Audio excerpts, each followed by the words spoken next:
To turn on or turn off stream video and audio files in Telegram in Android phone, open Telegram app, tap Telegram to open,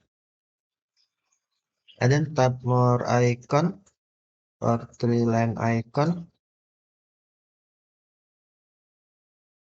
select settings,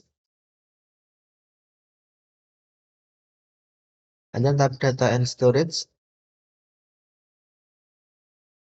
and then scroll down the screen. On stream, tap stream videos and audio files switch until Bluetooth turn on or touch switch until Creator turn off. When possible, Telegram will start playing videos and music right away without waiting for the files to fully download. Touch switch until Bluetooth turn on or touch switch until Creator turn off. Okay, thank you for watching. Have a nice day.